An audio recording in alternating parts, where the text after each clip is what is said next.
راہیہ کلویسی قبیلے کے ایک سردار ہیں۔ بھیڑ بکریاں پالنے کا پیشہ تھا اس قبیلے کا، اور ریوڑ بکریوں کے اور بھیڑوں کے، اور ہر بکری کے بدن پہ کتنے بال ہوتے ہیں، بھیڑ کے بدن پہ کتنے بال ہوتے ہیں۔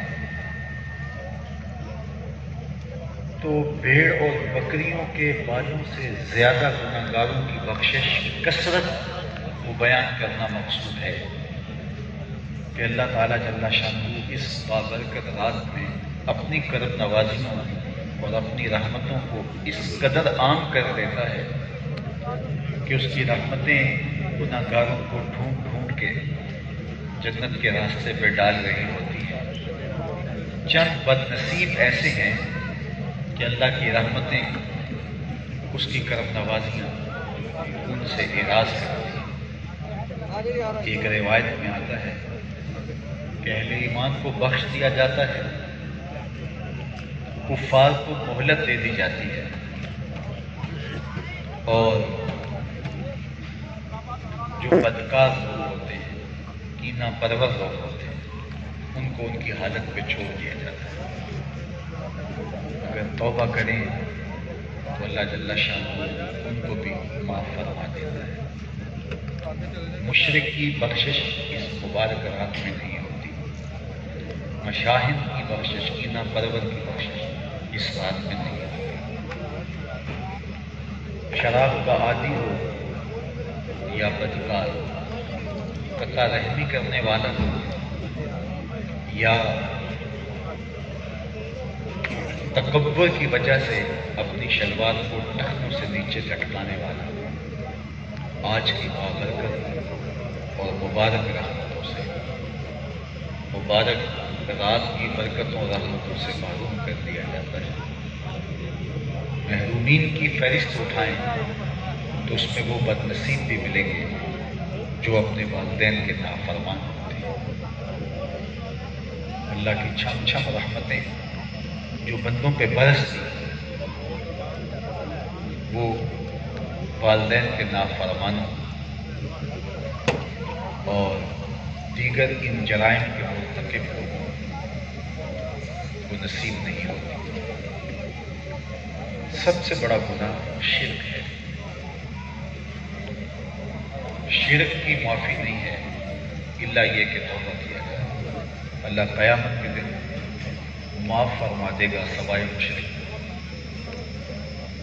اور جس نے اللہ کے ساتھ کسی کو شریک نہیں ٹھہرایا۔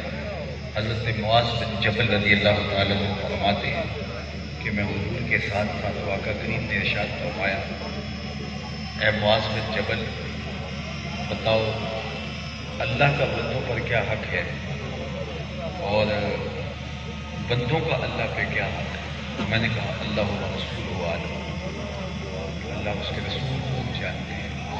حضور نے فرمایا اللہ کا بندوں پر حق یہ ہے کہ وہ اسی کی پوجا کریں، اس کے ساتھ کسی کو شریک نہ ٹھہرائیں، اور پھر اللہ کا بندوں پہ حق یہ ہے کہ جو اس کے ساتھ کسی کو شریک نہیں ٹھہراتے ان کو دوزخ سے نجات دے اور جنت عطا فرما دے۔ حضرت معاذ بن جبل رضی اللہ تعالیٰ عنہ فرماتے ہیں کہ میں نے حضور سے کہا، حضور اگر آپ اجازت دیں تو یہ بات میں لوگوں کو بتا دوں؟ تو آقا کریم نے فرمایا رہنے دو، لوگ اس پہ تکیہ کر لیں گے۔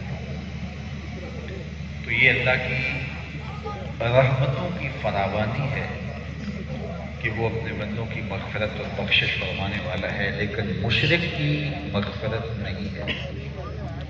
شرک اللہ کو پسند نہیں ہے۔ سب سے بڑا گناہ شرک ہے، اس لیے زندگی میں کبھی بھی شرک کا ارتکاب نہیں کرنا چاہیے۔ ایک صحابی کو حضور نصیحت فرماتے ہوئے ارشاد کیا کہ شرک میں مبتلا نہیں ہونا، چاہے تمہیں آگ میں جلا دیا جائے یا تمہارے بدن کی بوٹیاں کر دی جائیں، تمہیں ٹکڑے ٹکڑے کر دیا جائے، پھر بھی تم شرک کا ارتکاب نہیں کرنا۔ وہ وحدہ لا شریک ہے، اس کی ذات میں، اس کی صفات میں، اس کے افعال میں کسی کو شریک نہیں ماننا چاہیے۔ اللہ پہ توکل کرنا، اس پہ بھروسہ کرنا، یہ مومن کی زندگی ہے۔ آج من حیث القوم اللہ پہ توکل بہت کمزور ہوتا چلا جا رہا ہے۔ مٹی اور پتھر اور لکڑی کے بت تو آج ہم نہیں پوچھتے، لیکن خواہشات کے بت ہماری زندگیوں میں سجے ہوئے ہیں، جن کی پرستش شعار زندگی بن گیا ہے۔ اللہ تعالیٰ قرآن مجید نے ارشاد فرمایا، أَفَرَأَيْتَ مَنِ اتَّخَذَ إِلَٰهَهُ هَوَاهُ، کیا آپ نے اس شخص کو نہیں دیکھا جس نے اپنی خواہشات کو ہی اپنا معبود بنا لیا؟ ہماری زندگی کا مقصد ہماری خواہشات بن کے رہ جاتی ہیں۔ کیا ہم دنیا پر اس لیے آئے؟ کتنی ہماری خواہشیں تھیں کہ جن کو پورا کرنے کے لیے ہم تڑپتے تھے، اور آج وہ خواہشیں ہی نہیں رہی۔ ذرا آج سے 20 سال 25 سال 30 سال پہلے پیچھے چلے جائیے تو میری اور آپ کی کتنی خواہشیں ہو سکتی تھیں جن کو حاصل کرنا زندگی کا ایک بہت بڑا مقصد تھا، لیکن جب وہ چیزیں میسر آ گئی تو کس قدر وہ بے توقیر ہوتی گئی۔ بچپن کی خواہشیں کھلونوں سے لے کر کے دیگر امور تک، اور پھر لڑکپن کی خواہشیں، پھر جوانی کی خواہشیں، تو ایک ایک کر کے خواہشات کی تکمیل تو ہوتی گئی، لیکن جس کو زندگی کا بہت بڑا مقصد سمجھتے تھے، وہی کھلونے جو بچہ رو رو کے نڈھال ہو جاتا ہے کہ مجھے چاہیے، وہی پاؤں میں پھر جھولتے ہیں اور ان کو کوئی اٹھانے والا نہیں ہوتا۔ پوری زندگی اسی طرح خواہشات کے گرد گھومتی ہے، لیکن خواہشات کی تکمیل کے بعد کچھ باقی نہیں بچتا۔ خواہش کو کبھی معبود نہ بننے دینا، آرزوؤں کو مقصد زندگی قرار نہ دینا۔ ہماری زندگی کا مقصد ہمارے رب کی رضا ہو تو یہ مقصد ہمیں نہال کر دیتا ہے، اور اگر ہم اپنی خواہشات کے بتوں کی پرستش کرنے لگ جائیں تو یہ شرک کی ایک صورت ہے۔ حضرت عبداللہ ابن عباس رضی اللہ تعالیٰ عنہ اس آیت کریمہ کے تحت لکھتے ہیں کہ عرب میں ایک بت پرست تھا جو کہیں سے کوئی خوبصورت سا پتھر مل جاتا تو اس کو تراش کر کے ایک معبود بنا لیتا، اور پھر کچھ عرصے کے بعد اس سے زیادہ خوبصورت، اس سے زیادہ سفید رنگت کا کوئی پتھر مل جاتا تو اس کو تراش کر کے بت بنا کے اس جگہ پہ رکھتا، اور پہلے بت کو توڑ کے پھینک دیتا، اور پھر اس کی پوجا پاٹ کرتا رہتا۔ پھر کوئی اور سنگ مرمر کا ٹکڑا اس کو مل جاتا تو اس کو تلاش کر کے اس کا ایک نیا بت بنا کے اس پہلے کو توڑ دیتا۔ کیا میں اور آپ اپنی زندگیوں میں اپنی خواہشات کے بت تراشتے رہتے ہیں، توڑتے رہتے ہیں، پھر نئے بت سجاتے ہیں اور پھر آگے بڑھتے چلے جاتے ہیں؟ کیا زندگی یہ زندگی ہے، یا ہمیں اپنے رب کی رضا کو حاصل کرنے کے لیے ایک ایک سانس کو، ایک ایک لمحے کو صرف کرنا چاہیے تھا؟ تو اپنی خواہشات کے پیچھے لگ کے زندگی کے مقصد کو مت بھولنا۔ ہمارے رب نے ہمیں اپنی قربت کے نور سے مالا مال کرنے کے لیے ہمیں اس دنیا پر بھیجا، اور جو دنیا میں آ کر کے اپنے رب کی قربت کے نور سے مالا مال نہیں ہوا اسے کچھ بھی نصیب نہیں ہوا۔ من کان فی ہذہ اعمی فہو فی الآخرۃ اعمی واضل سبیلا، جو اس دنیا میں اندھا رہا کل قیامت کے دن بھی نابینا اٹھایا جائے گا۔ اس سے ان آنکھوں کی بے نوری مراد نہیں ہے، اس سے دل کی بے نوری مراد ہے۔ دل بینا بھی کر قلب خدا سے، یہ آنکھ کا نور دل کا نور نہیں۔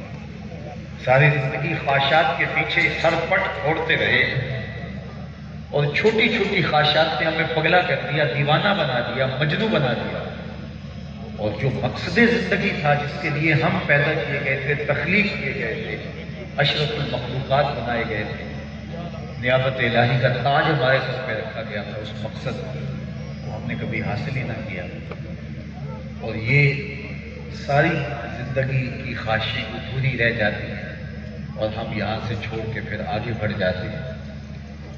تو اللہ کے ساتھ کسی طرح سے کسی کو شریک نہ ٹھہرایا جائے. ہماری زندگی کا مقصد رب کی ذات ہونا چاہیے. لا الہ الا اللہ جب ہم پڑھتے ہیں تو اس کا عام مفہوم تو یہی ہے کہ لا الہ الا اللہ، لا معبود الا اللہ، کہ اللہ کے علاوہ ہمارا کوئی معبود نہیں کہ جس کو ہم پوجیں. لیکن صوفیہ فرماتے ہیں کہ اس کو ایک قدم آگے بڑھ کے سوچیں تو معنی یہ بنتا ہے لا مقصود الا اللہ، اللہ کے علاوہ ہمارا کوئی مقصود بھی نہیں ہے. مقصود حقیقی ذات باری تعالی ہے، اور ہمارا سفر، ہماری تگودو، ہماری جدوجہد اس کی قربت کے لیے ہونی چاہیے. میری زندگی کا مقصد تیرے دین کی سرفرازی، میں اسی لیے مسلمان، میں اسی لیے نمازی. اور اگر یہ مقصد ہمارے ہاتھ نہیں آیا تو ہم دین کی روح کو ہی نہیں سمجھتے.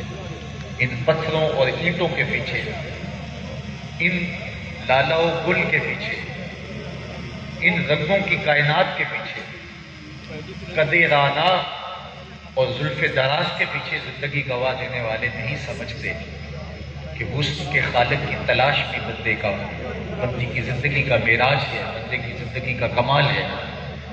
اس کائنات کو حسن اور رنگینیاں بخشنے والا خدا چاہتا ہے کہ میرے بندے مجھے تلاش کریں، ان کے رت جگہ میری طلب تڑپ تڑپ کے وصل، اور وہ بندوں کو اپنی یاد میں، اپنی محبت میں تڑپتا ہوا دیکھنا چاہتا ہے.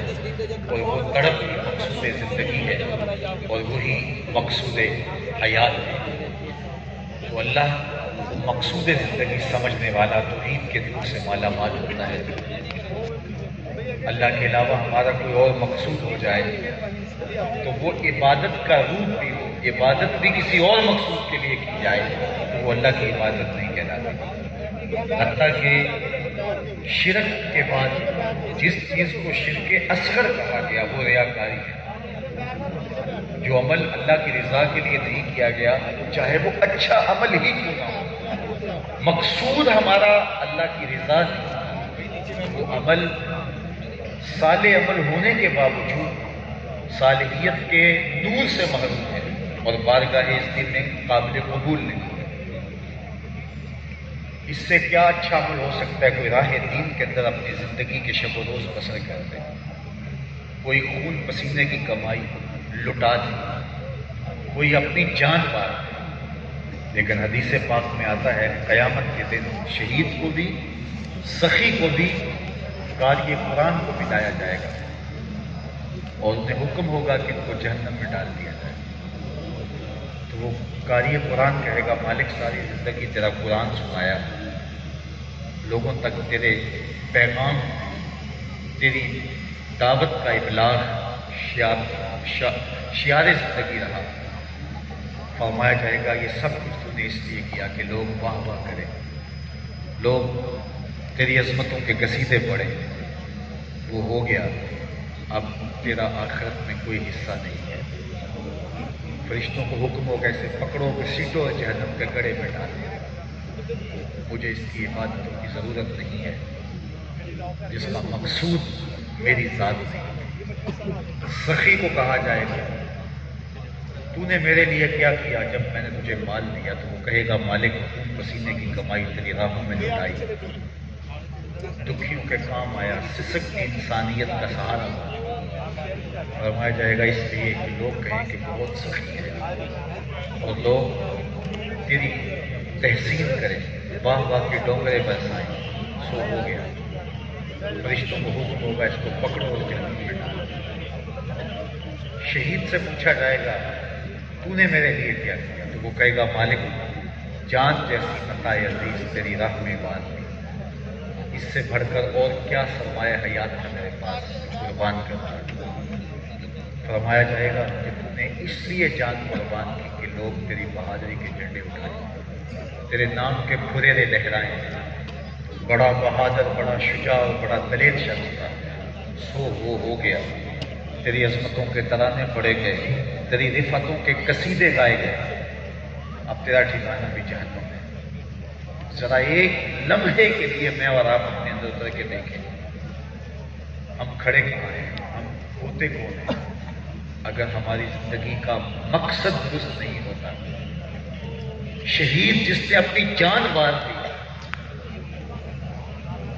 حضرت ابو امامہ الباہلی رضی اللہ تعالیٰ عنہ سے بڑی ایک روایت ہے، اور ضرور اپنا جائزہ لیجیے، پاؤں تلے سے زمین سرکنے لگتی ہے جب حدیث پڑھتے ہیں۔ حضرت ابو امامہ الباہلی فرماتے ہیں، میں نے حضور سے پوچھا کہ ایک شخص جہاد کرتا ہے حتیٰ کہ اپنی جان راہ خدا میں وار دیتا ہے، اور اس کا مقصد اعلاء کلمۃ الحق ہے، اللہ کے جھنڈے کو اونچا کرنا، اور ساتھ اس کے دل میں یہ بات بھی ہے کہ چلو میری نام بری بھی ہو جائے، تو کیا اس کا یہ عمل قابل قبول ہے، اس کو صلہ ملے گا؟ میرے اور آپ کے آقا و مولا نے ارشاد فرمایا فلا شیء لہ، اسے کوئی اجر نہیں ملے گا۔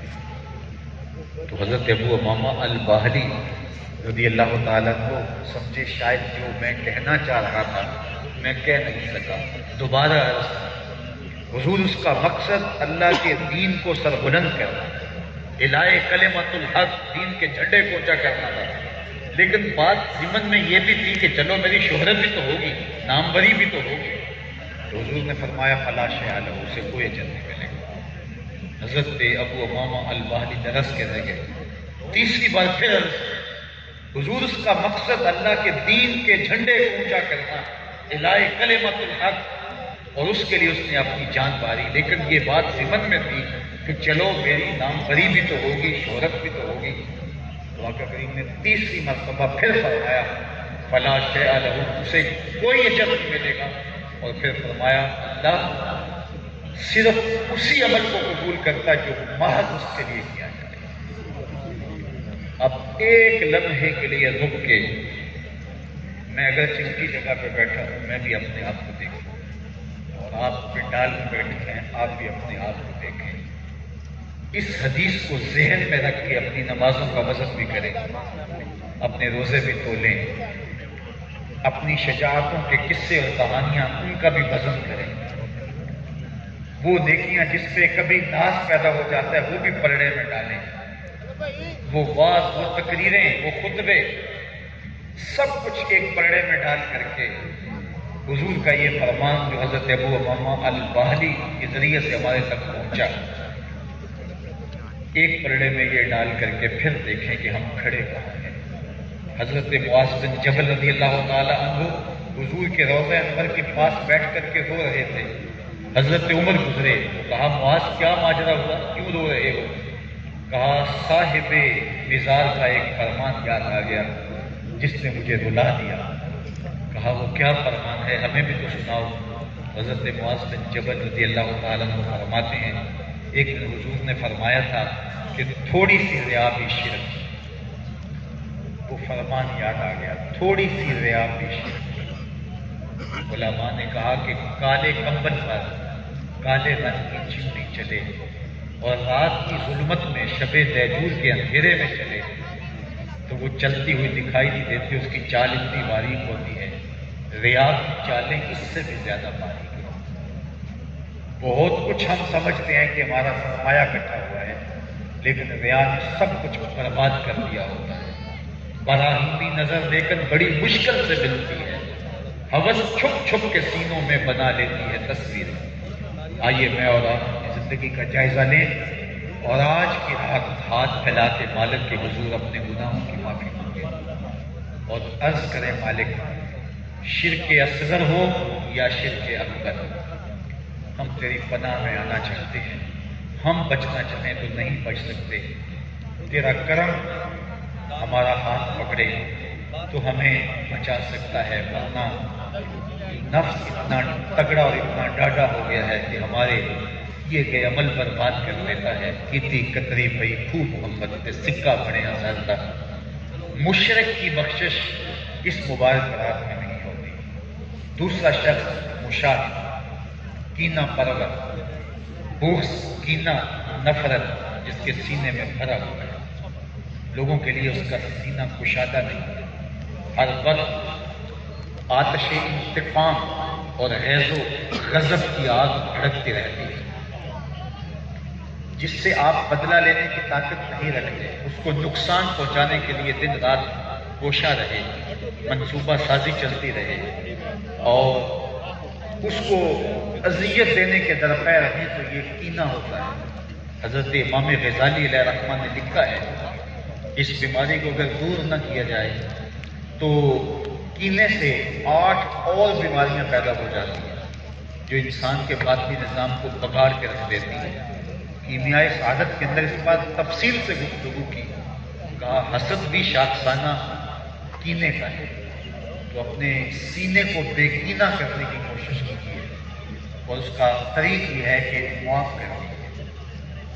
ایسے لوگ بھی ہوتے ہیں برادری میں، خاندان میں، اعزاء و اقربا میں، آپ کے کاروباری دوستوں میں، کہ جن کی شر سے بچنا بڑا مشکل ہوتا ہے اور آپ ایک فاصلے سے رہنا چاہتے ہیں، وہ ایک امر آخر ہے، وہ کینے کے زمرے میں نہیں آتا۔ یا آپ نے کسی نے آپ کو کوئی ایسی اذیت دی کہ جب وہ سامنے آتا ہے تو آپ کو اذیت بھرے لمحے یاد آ جاتے ہیں، تو ایسے شخص سے پہلو کہیں کر لینا اور تھوڑے فاصلے پہ رہنا یہ کینہ نہیں ہوتا۔ حضور علیہ السلام نے حضرت وحشی سے کہا تھا کہ میرے سامنے نہ بیٹھا کرو، ایک سمت بیٹھا کرو، جب تم سامنے آتے ہو تو مجھے اپنے چچا حمزہ یاد آ جاتے ہیں۔ کینہ یہ ہے کہ کسی کو نقصان پہنچانے کے درپیر اور اس کے لیے حسد دل میں پیدا ہوتا ہے، یہ کینے کا لازمی نتیجہ ہے۔ حسد کیا ہے؟ محسود کی نعمت کا زوال چاہنا، یعنی جس سے آپ حسد کر رہے ہیں اس کو پھلتا پھولتا دیکھنا آپ پسند نہیں کرتے، اس کو کوئی بھی عزت ملتی ہے یا کوئی مالی آسودگی ملتی ہے تو آپ پریشان ہو جاتے ہیں اور آپ اس نعمت کا زوال چاہتے ہیں، اور پھر ایسا وقت آتا ہے کہ وہ نفرت اتنی بڑھ جاتی ہے کہ جو آپ کے اندر انتقام کی آگ کو اس قدر بھڑکا دیتی ہے کہ آپ ہر لمحہ اس کو نقصان پہنچانے کے منصوبے تراشتے رہتے ہیں۔ تو اس لیے اپنے دل کو، اپنے سینے کو کینے سے محفوظ رکھنا چاہیے، اور اس کا طریقہ یہ ہے کہ معاف کر دیا جائے، اس کے لیے دعا کی جائے، اور اپنے دل میں اس کے لیے اس طرح کا کوئی منصوبہ آنے بھی پائے تو اس کی نفی کی جائے، حسد کو پرورش نہ پانے دیا جائے۔ بے کینہ سینہ یہ مومن کی زندگی کا جمال ہے، شیشے کی طرح، آئینے کی طرح۔ میرا اور آپ کا سینہ منور اور تابہ ہونا چاہیے، کس کو پتھر مارے ناصر کون بنایا ہے، دل کے شیش محل میں ایک ایک چہرہ ہے۔ اور میں آپ کو یہ کہوں کہ اللہ کے بندے تو دشمنوں کے لیے بھی سینوں میں کشادگی رکھتے ہیں، اور ہم اپنوں کو توڑنے میں لگے رہے ہیں اور تقسیم در تقسیم کے عمل سے گزر کر کے حکومت کے ٹکڑے ٹکڑے کرتے ہیں، تو کیا ہمارے پہ ہمارے آقا خوش ہو سکتے ہیں؟ شنیدم کے مردان راہ خدا، دلے دشمنا ہم نہ کر تنگ، تو راہ کے میسر شوادی مقام کہ بعد دوستانت خلاف است و جنگ۔ ساجی شیرازی کہتے ہیں ہم نے تو سنا تھا کہ جو مردان خدا ہیں وہ دشمنوں کا بھی دل نہیں دکھاتے۔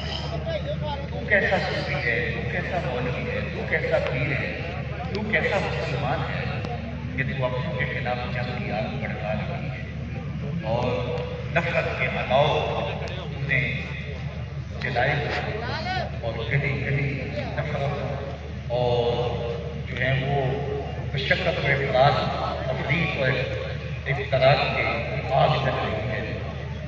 تو کینہ اس امت کو میرے اور آپ کے آقا نے درس دیتے ہوئے کہا کہ انشاءاللہ جو کینہ سوز جس کا سینہ گدلا ہوا ہے